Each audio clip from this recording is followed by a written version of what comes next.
Hi everyone, welcome back to my channel. My name is Taslim और आज की video में हम पढ़ने जा रहे हैं फ्यूचर परफेक्ट टेंस। ठीक है, तो फ्यूचर परफेक्ट टेंस कहाँ यूज़ होता है? ऐसे सेंटेंसेस जिनके लास्ट में चुका होगा, चुकी होंगी और चुके होंगे आता है, वहाँ पर हम यूज़ करेंगे फ्यूचर परफेक्ट टेंस।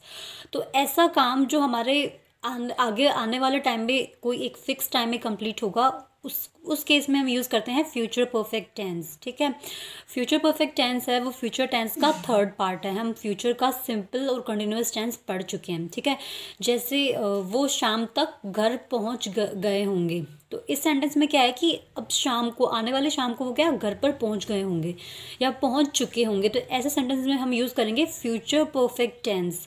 ठीक है, तो अब इस सेंटेंस का ट्रांसलेशन हम करते हैं। ये हमारा एफर्मेटिव सेंटेंस है, ये पॉजिटिव सेंटेंस है। सबसे पहले हमें क्या करना है? सबसे पहले हमें लगाना है सब्जेक्ट। ठीक है, जो है हमारा दे। वे शाम तक घर पर पहुंच गए होंगे। सबसे पहले हमें यूज़ करना है दे, जो हमारा क्या है? सब्जेक्ट, एफर्मेटिव सेंटेंस के लिए। फिर हमें यूज़ करना है इसमें विल और शैल। ठीक है, तो फ्यूचर का टेंस है तो आपको ये बात ध्यान में रखनी है कि आपको विल और शैल यूज़ करना है। दे के जस्ट बाद में आप यूज़ करेंगे विल या शैल। ठीक है, तो मैंने आपको बताया था कि आई और वी के साथ आपको शैल यूज़ करना है। बाकी आपके जितने भी सब्जेक्ट्स हैं उनके साथ आपको क्या यूज़ करना है? आपको विल यूज़ करना है। तो दे के साथ क्या यूज़ होगा? Will, they will. फिर आपको इस फ्यूचर परफेक्ट टेंस में ये ध्यान रखना है कि आपको हैज़ और हैव यूज़ करनी है। मैंने आपको अब तक पास्ट टेंस भी पढ़ाया है और प्रेजेंट टेंस भी पढ़ाया है, तो मैंने आपको ये बोला है कि परफेक्ट टेंस में हमेशा आपको हैज़ और हैव लगानी है। बट आपको फ्यूचर परफेक्ट टेंस में हैज़ नहीं यूज़ करना है, आपको फ्यूचर परफेक्ट टेंस में सिर्फ हैव ही यूज़ करना है। ठीक है, सो दे विल हैव, वो शाम तक घर पहुंच गए होंगे। सो दे विल हैव, देन आपको यूज़ करनी है वर्ब की third form. They will have reached the home bye evening. ठीक है, वो शाम तक घर पहुंच गए होंगे। इस टेंस में आपको ये ध्यान रखना है कि आपको सबसे पहले सब्जेक्ट यूज करनी है, देन विल और शैल यूज करना है सब्जेक्ट के अकॉर्डिंग। वी और आई के साथ हम हमेशा क्या यूज करते हैं? वी और आई के साथ हम यूज करते हैं शैल। बाकी के जितने भी सब्जेक्ट्स हैं उनके साथ हम विल यूज करते हैं। तो दे के साथ भी हम क्या यूज करेंगे? विल यूज करेंगे। ठीक है, दे विल, देन हमारा हैव यूज करना है हमें। दे will have finished their work by evening, या फिर दे will have reached the home by evening. तो इस टेंस में हमको क्या होता है कि फ्यूचर में, मतलब इस फिक्स टाइम में ये काम हम कर चुके होंगे। तो इसमें क्या आएगा हमारे पास? बाय द टाइम या फिर बाय दिस टाइम की, मतलब इस टाइम तक कर चुके होंगे। तो आपको जितने भी कोई भी एग्जाम में correct form of verbs fill करनी है फ्यूचर परफेक्ट टेंस से, तो उसमें आपको बाय द टाइम या फिर by the end of the month, इस तरह के आपको देखने को मिलेंगे एडवर्ब्स। राइट, अब तक हमने पढ़ा था एफर्मेटिव सेंटेंस। अब हम देखते हैं नेगेटिव सेंटेंस का स्ट्रक्चर। तो फ्यूचर परफेक्ट टेंस के नेगेटिव सेंटेंस में आपको क्या करना है? आपको विल और शैल के जस्ट बाद आपको नोट लगा देना है। जैसे वो शाम तक अपना काम पूरा नहीं कर चुके होंगे, तो इसमें हमें क्या करना है? दे will not have finished their work by evening. हमने यहाँ पर क्या किया? सबसे पहले हमारा दे यूज़ किया जो सब्जेक्ट है, देन विल और शैल यूज़ किया। तो दे के साथ हमें क्या यूज़ करना है? विल यूज़ करना है। दे विल और शैल के जस्ट बाद हमने यूज़ किया है not. They will not, then हमने यूज़ किया have. They will not have. इस परफेक्ट टेंस में तो आपको ध्यान रखना है कि हैव तो आपका पक्का ही आएगा, हैज़ और हैव। बट हैज़ और हैव नहीं यूज़ करेंगे इस टेंस में, हम इस टेंस में सिर्फ हैव यूज़ करेंगे। They will not have. फिर वर्ब की third form, they will not have finished their work by evening. वे शाम तक अपना काम पूरा नहीं कर चुके होंगे। तो इसी तरह से आपको क्या करना है?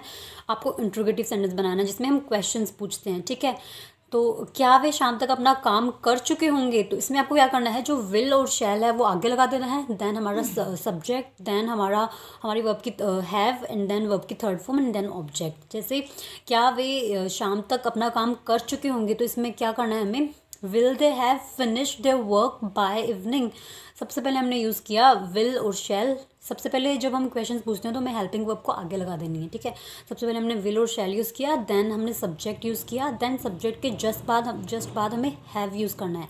Will they have, then verb की third form finished, will they have finished their work by evening.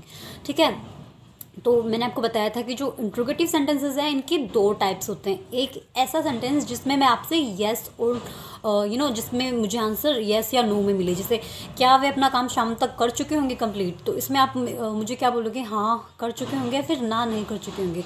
तो ऐसे सेंटेंसेस में तो हम क्या करते हैं कि हेल्पिंग वर्ब को आगे लगा देते हैं जस्ट, ठीक है, और सेंटेंस वैसा कि वैसा। For example, what will your mother have made in the dinner, कि तुम्हारी मम्मी ने डिनर में क्या बनाया होगा। तो जो इंट्रोगेटिव सेंटेंसेस हैं उनमें, इसमें सेंटेंस में मुझे क्या मिलेगा, कुछ इन्फॉर्मेशन मिलेगी कि मम्मी ने ये बनाया है। तो इसमें हमें येस या नो का आंसर नहीं मिला, तो हमने ये जो WH वर्ड है इनको आगे लगाया है।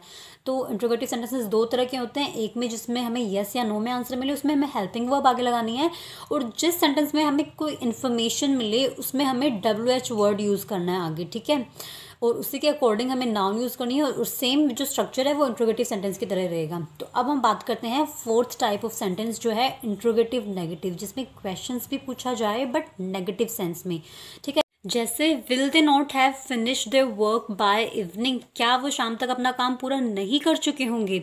सबसे पहले हमने क्या किया, विल यूज़ किया, विल या शैल यूज़ किया जो हमारी हेल्पिंग वर्ब है, देन हमारा सब्जेक्ट, देन सब्जेक्ट के जस्ट बाद हमने नॉट यूज़ किया है, will they not have. Same structure आपका इंट्रोगेटिव की तरह है, आपको क्या करना है, सब्जेक्ट के जस्ट बाद आपको नॉट लगा देना है, देन आपका हैव, देन वर्ब की third form and then object.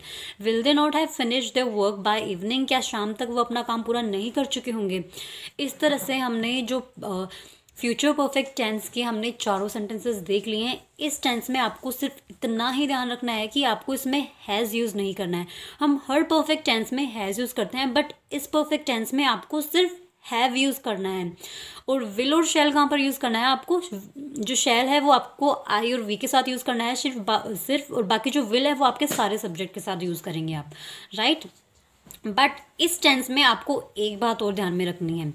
सो इस टेंस में जैसे आपके दो सेंटेंसेस हैं, एक आपका कंडीशनल सेंटेंस भी बनेंगे इस सेंटेंस में, जैसे कि व्हेन आई कम होम, जब मैं घर पे आऊँगा, so you will have finished your work, जब मैं घर पे आऊँगा तब तक तुम अपना काम पूरा कर चुके होगे, ठीक है। तो इसमें आपको ध्यान रखना है कि जब हम लोग कोई कंडीशनल सेंटेंस को हम रिप्रेजेंट करते हैं, तो इस टेंस में हमें जो कंडीशनल वाला सेंटेंस है कि व्हेन आई कम होम, कि जब मैं घर पे आऊँगा तो तुम अपना काम पूरा कर चुके होगे, तो उसमें हमें क्या करना है, कंडीशन वाले सेंटेंस में हमें वर्ब की फर्स्ट फॉर्म यूज़ करनी है, ठीक है। व्हेन आई कम होम या फिर when I come back you will have finished your work, जब तक मैं घर पे आऊँगा तब तक तुम अपना काम पूरा कर चुके होंगे।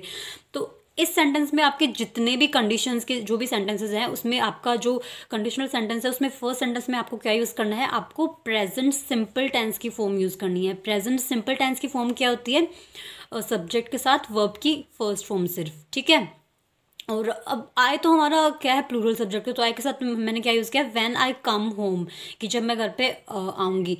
तो आई के साथ तो हमने सिंपली क्या किया, वर्ब की फर्स्ट फॉर्म यूज़ करी। बट मैं अगर बोलूँगी व्हेन शी कम्स होम, जब वह घर पे आएगी, ठीक है, तो अब इसमें शी के साथ हमने क्या यूज़ किया, कम्स यूज़ किया है। तो आपको सिंगुलर सब्जेक्ट के साथ आपको एस या ES लगाना है वर्ब में, right. So when she comes home you will have finished your work, जब वो घर पे आएगी तब तक तुम अपना काम पूरा कर चुके होंगे। ये बात आपको इस टेंस में ध्यान रखनी है एक बात और आपको इस टेंस में जो भी ये जो बाय द टाइम या फिर by the end of the day या फिर बाय इवनिंग, ये सब आपको देखने को मिलेगा, जो मतलब फ्यूचर में आपका फिक्स टाइम पे आपका काम खत्म हो चुका होगा। तो ऐसे केसेस में भी आपको ये वाला टेंस आपको यूज़ करना है, ठीक है। अब मैं आपको बताती हूँ कि आपके लास्ट ईयर में आपके कैसे क्वेश्चन आए थे, और आपको ये अच्छे से टेंस समझ आ सके कि कैसे करना है, इस टेंस के करेक्ट फॉर्म ऑफ वर्ब्स को कैसे फिल करना है, राइट। तो आज हमने पढ़ा है फ्यूचर परफेक्ट टेंस, जो हमारा फ्यूचर टेंस का थर्ड पार्ट है। ऐसे सेंटेंसेस जिनके लास्ट में चुका होगा, चुकी होंगी और चुके होंगे आएगा, वो वाले सेंटेंस होंगे फ्यूचर टेंस का। मतलब आपका कोई काम फ्यूचर में फिक्स टाइम में ख़त्म हो चुका होगा, तो उस केस में हम यूज़ करेंगे फ्यूचर परफेक्ट टेंस। तो हम इसका एफर्मेटिव सेंटेंस देखते हैं। तो एफर्मेटिव सेंटेंस में आपको सबसे पहले आपकी सब्जेक्ट यूज़ करनी है, ठीक है। जैसे आई, वी, यू, जो भी आपका करता है, जो भी आपका सब्जेक्ट है वो यूज़ करना है आपको। फिर आपको हेल्पिंग वर्ब यूज़ करनी है, विल या शैल, इन दोनों में से एक। जो फ्यूचर टेंस की हेल्पिंग वर्ब होती है विल और शैल। फिर आपको इस टेंस में ये ध्यान रखना है कि आपको चाहे आपके सब्जेक्ट सिंगुलर हो या फिर प्लूरल हो, चाहे आपका सब्जेक्ट एक वचन हो या बहुवचन हो, आपको उसके साथ हैव ही यूज़ करना है, ठीक है, इस टेंस में। देन आपको वर्ब की थर्ड फॉर्म यूज़ करनी है, देन आपको ऑब्जेक्ट यूज़ करना है। जैसे I shall have finished the story by Monday, मैं मंडे तक ये स्टोरी फिनिश कर चुका होऊंगा। ठीक है, कर चुका होऊंगा मैं मंडे तक स्टोरी। तो सबसे पहले हमने क्या किया, सब्जेक्ट यूज़ किया जो आई है, देन हमने विल और शैल में से आई के साथ शैल यूज़ किया, फिर हमने हैव यूज़ किया, देन वर्ब की थर्ड फॉर्म, देन हमारा ऑब्जेक्ट। और इस टेंस में आपको ये ध्यान रखना है कि फ्यूचर में कोई टाइम पे कोई हमारा काम ख़त्म हो चुका होगा तो हम उसके लिए ये बाय यूज़ करेंगे, बाय द टाइम या फिर by the end of the day या फिर बाय मंडे, इस तरह से। Mother will have taken food before we sleep, जो मम्मी है वो खाना खा चुकी होंगी हमारे सोने से पहले। तो इस टेंस में आपको ये भी ध्यान देना है कि जब भी आप जैसे कोई कंडीशंस के सेंटेंस शो करें तब आपको क्या करना है, जो कंडीशन वाला सेंटेंस है उसमें आपको क्या यूज़ करना है, पास प्रेजेंट सिंपल की फॉर्म। प्रेजेंट सिंपल की फॉर्म क्या थी, वर्ब की फर्स्ट फॉर्म। तो हमारे सोने से पहले क्या है, मम्मी अपना खाना खा चुकी होंगी। तो बिफोर के बाद में जो सेंटेंस आएगा उसमें हमें क्या यूज़ करना है, वर्ब की फर्स्ट फॉर्म यूज़ करनी है जो प्रेजेंट सिंपल टेंस की फॉर्म है। He will have learnt this lesson before you come, तुम्हारे आने से पहले वो ये लेसन याद कर चुका होगा। She will have finished her studies by 2020, कि वो 2020 तक अपनी स्टडीज़ फिनिश कर चुकी होगी। तो फ्यूचर में इस फिक्स टाइम पे वो अपनी पढ़ाई कर चुकी होगी। तो ऐसे टेंस में हम यूज़ करते हैं फ्यूचर परफेक्ट टेंस। तो अब हम देखते हैं इसका नेगेटिव सेंटेंस। नेगेटिव सेंटेंस में आपको सिर्फ क्या करना है, विल और शैल जो आपके हेल्पिंग वर्ब है इनके जस्ट बाद आपको नोट यूज़ करना है। जैसे she will not have written the letter before Hari comes, Hari के आने से पहले वो लेटर ख़त्म नहीं कर चुकी होगी, लेटर लिख नहीं चुकी होगी। ठीक है, तो ये जो आपके बिफोर के बाद में जो भी सेंटेंस आएगा उसमें आपको क्या यूज़ करना है, वर्ब की फर्स्ट फॉर्म यूज़ करनी है सिंपली। अगर आपका सिंगुलर सब्जेक्ट है तब आपको एस लगा देना है, प्लूरल है तो आपको एस नहीं लगाना है। ये प्रेजेंट सिंपल का स्ट्रक्चर है। ठीक है, और जो आगे आपका सेंटेंस है उसमें आपको क्या यूज़ करना है, फ्यूचर परफेक्ट टेंस की verb. She will not have written the letter before Hari comes, Hari के आने से पहले वो अपना लेटर ख़त्म नहीं कर चुकी होगी।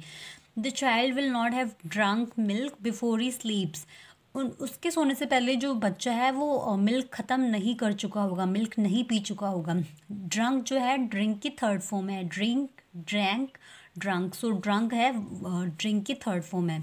तो हमने यहाँ पर क्या यूज़ किया है, चाइल्ड के साथ विल यूज़ किया है, क्योंकि हम लोग शैल सिर्फ आई और वी के साथ यूज़ करते हैं, बाकी हमारा जो भी सब्जेक्ट हो चाहे वो प्लूरल हो सिंगुलर हो हम उसके साथ विल यूज़ करेंगे। जैसे I shall have not finished the story by Monday, मैं मंडे तक ये स्टोरी फिनिश नहीं कर चुका हूँगा। ठीक है, तो इसमें आई के साथ हमने शैल यूज़ किया और मंडे तक। तो फ्यूचर में आप कोई काम ख़त्म करें या ना करें उसको शो करने के लिए हम यूज़ करते हैं नेगेटिव सेंटेंस। अब हम देखते हैं इंट्रोगेटिव सेंटेंस जिसमें क्वेश्चंस पूछे जाते हैं। ठीक है, तो इसमें हमें क्या करना होता है, सबसे पहले हमारी हेल्पिंग वर्ब आगे लगानी होती है जो हमारी है विल और शैल, देन हमारा सब्जेक्ट के जस्ट बाद हमें यूज़ करना है हैव, देन वर्ब की third form and then object. जैसे will the boys have played the match before it is 7, क्या 7 बजने से पहले जो बच्चे हैं लड़के हैं वो अपना मैच खेल चुके होंगे। तो बिफोर इट इज़ 7 ये क्या है, प्रेजेंट सिंपल टेंस की फॉर्म है। ठीक है, तो इसमें हमने क्वेश्चंस पूछा है तो सबसे पहले हमने विल और शैल आगे लगा दिया, देन हमारा subject, then have and then verb की थर्ड फॉर्म और फिर हमारे ये आगे वाला conditional sentence. Will Mukesh have completed the story by tomorrow evening, क्या कल की शाम तक मुकेश अपनी स्टोरी को कंप्लीट कर चुका होगा। Will Leela have cooked the rice before you go, क्या तुम्हारे जाने से पहले जो लीला है वो चावल बना चुकी होगी। तो फ्यूचर में कोई काम पूरा कंप्लीट करने का जब पता चले तो हम यूज़ करते हैं future perfect tense. Shall I have finish the story by Monday, क्या मैं मंडे तक ये स्टोरी फिनिश कर चुका हूँगा। तो ऐसे सेंटेंसेस में आपको क्या यूज़ करना है, फ्यूचर परफेक्ट टेंस। अब हम देखते हैं सेंटेंस का लास्ट टाइप जो होता है इंट्रोगेटिव नेगेटिव सेंटेंस। तो इसमें आपको क्या करना है, सेम आपका इंट्रोगेटिव सेंटेंस की तरह स्ट्रक्चर है, आपको सब्जेक्ट के बाद में नोट यूज़ करना है। जैसे will Mukesh not have completed the story by tomorrow evening, क्या मुकेश कल शाम तक ये स्टोरी कंप्लीट नहीं कर चुका होगा। Shall we not have taken the tickets before the train arrives, क्या हम ट्रेन के पहुंचने से पहले टिकट नहीं ले चुके होंगे। तो हमने पहले वाले सेंटेंस में क्या किया, प्रेजेंट फ्यूचर परफेक्ट टेंस का यूज़ किया है स्ट्रक्चर, एंड सेकंड वाला जो सेंटेंस है ट्रेन अराइव्स, इसमें हमने प्रेजेंट सिंपल टेंस की फॉर्म यूज़ की है वर्ब की फर्स्ट फॉर्म के साथ एस या ई एस, क्योंकि जो ट्रेन है वो हमारे सिंगुलर सब्जेक्ट है। Will the boys not have played the match before it is 7, क्या जो लड़के हैं वो मैच नहीं खेल चुके होंगे 7 बजने से पहले। Will she not have written the letter, क्या उसने लेटर नहीं लिखा होगा। ठीक है, तो इस टाइम्स में ये बात ध्यान रखनी कि आपका कोई भी जो एक्शन है वो फ्यूचर में कोई फिक्स टाइम पे कंप्लीट होगा, तो उसके लिए हम यूज़ करते हैं future perfect tense. For example, he will have return home by next month, वो अगले महीने तक घर पे पहुंच चुका होगा। तो इस सेंटेंस में क्या है कि अगले महीने तक वो पहुंच चुका होगा, तो ये वाला सेंटेंस है हमारा फ्यूचर परफेक्ट टेंस का। ठीक है, अब जब आपके सेंटेंस में क्लोज आए, ठीक है, तब आपको कैसे करना है। वैन यू कम बैक, जब तुम वापस आओगे, I shall have bought the book, मैं पुस्तक खरीद चुका होऊंगा। तो इसमें जो फर्स्ट आपका जो कंडीशनल सेंटेंस है उसमें आपको क्या यूज़ करना है, प्रेजेंट सिंपल टेंस। और जो काम आप बाद में करेंगे कि मतलब तुम्हारे आने से जब तुम आओगे, मतलब तुम्हारे आने के से पहले मैं बुक खरीद चुका हूँगा, तो उसमें हमें क्या करना है, फ्यूचर परफेक्ट टेंस की फॉर्म यूज़ करनी है। इस टेंस में हमें जो टाइम को मेंशन करने वाले जो एडवर्ब्स होती हैं, बाय द एंड ऑफ या फिर by November, by Monday, Sunday, जो भी है वो यूज़ करना है। जैसे they will have finish the work by evening, वे शाम तक अपना काम ख़त्म कर चुके होंगे। ठीक है, we shall have made this building by the end of March, हम मार्च के एंड तक हम ये बिल्डिंग कंप्लीट कर चुके होंगे। तो अब हम देखते हैं exercise. We are late, the film will have started by the time we get to the cinema, हम लेट हैं तो जो फिल्म है वो स्टार्ट हो चुकी होगी, जब तक हम सिनेमा में पहुंचेंगे उससे पहले पहले फिल्म स्टार्ट हो चुकी होगी। तो ऐसे सेंटेंस में जो हमारा ये वाला शो कर रहा है, ये हमारा है प्रेजेंट सिंपल टेंस का फॉर्म। ठीक है, तो हमने इसमें प्रेजेंट सिंपल टेंस के वर्ब यूज़ किया, और यहाँ पर हमने क्या यूज़ किया है कि हमारे वहाँ पर पहुँचने से पहले एक मूवी तो स्टार्ट हो चुकी होगी, तो हमने यहाँ पर यूज़ किया है विल हैव और वर्ब की third form future perfect tense की form. Ashu will have decorated the room by the time the guest arrives here, जब तक गेस्ट यहाँ पहुँचेंगे तब तक आशु क्या रूम को डेकोरेट कर चुका होगा। तो ये जो थर्ड हमारा कंडीशनल सेंटेंस है, तो हमने इसके साथ गेस्ट प्लूरल है, गेस्ट के साथ हमने वर्ब की फर्स्ट फॉर्म यूज़ की है, और फर्स्ट वाले सेंटेंस में हमने फ्यूचर परफेक्ट टेंस की फॉर्म यूज़ की है। By the end of this month, इस मंथ के एंड होने से पहले, we should have finish the course, हम ये कोर्स ख़त्म कर चुके होंगे। ठीक है, my mother will have washed all the clothes, मेरी जो मम्मी है वो सारे कपड़े धो चुकी होंगी अब तक। Man will have reach the Mars by the end of the century, इस शताब्दी के ख़त्म होने से पहले जो इंसान है, जो ह्यूमन है, वो मार्स पे पहुंच चुके होंगे। आई होप आपको जो आज का टेंस है, फ्यूचर का परफेक्ट टेंस है, वो आपको अच्छे से समझ आया हो। फिर भी आपको कुछ डाउट्स हो तो आप कमेंट सेक्शन में पूछ सकते हैं। तो कल हम पढ़ेंगे हमारा last tense, future perfect continuous tense. तो आई होप आपको फ्यूचर टेंस है वो अच्छे से समझ आया हो। इसके बाद में हम लोग जो correct form of verbs fill करने के जो रूल्स हैं वो पढ़ेंगे। ठीक है, तो अगर आपको वीडियो अच्छा लगा हो तो सब्सक्राइब करना ना भूलें और लाइक करना ना भूलें। Thank you.